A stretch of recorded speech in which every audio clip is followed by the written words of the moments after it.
శ్లోకం నోటికి రావాలి, తప్పులు లేకుండా చదవాలి. ఇందులో ఒక గమ్మత్తు ఉంది ఆ శ్లోకంలో అక్షరాలు మారాయా వ్యతిరిక్త అర్థాలు వస్తాయి.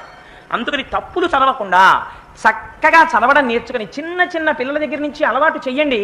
స్నానం చెయ్యగానే ఒక్కసారి అమ్మవారి దగ్గరికి వెళ్ళి ఆ కట్టుకున్న తువ్వాలతోటో అందులో బాలల భక్తికి అమ్మవారు పొంగిపోతుంది. కూర్చుని అమ్మ శరజ్యోత్స్నా సుక్తాం శశియుత జటాజూటమకుటాం వరత్రా సత్రాన స్ఫటిక ఘుటికా పుస్తకరాం సకృన్నత్వా నత్వా కథమివ సతాం సన్నిదదతే మధుక్షీరద్రాక్షా మధురి మధురీణా ఫణితయః అని రోజు అది చదవడం నేర్పండి.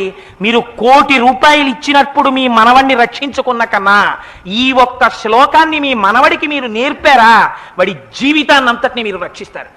ఏదో ఒకనాడు వాడలా చెప్పగా చెప్పగా చెప్పగా చెప్పగా వాడి మనస్సు నిలబడుతుంది. ఆనాడు అమ్మ కృప వాడి యందు ప్రసరిస్తుంది. అమ్మ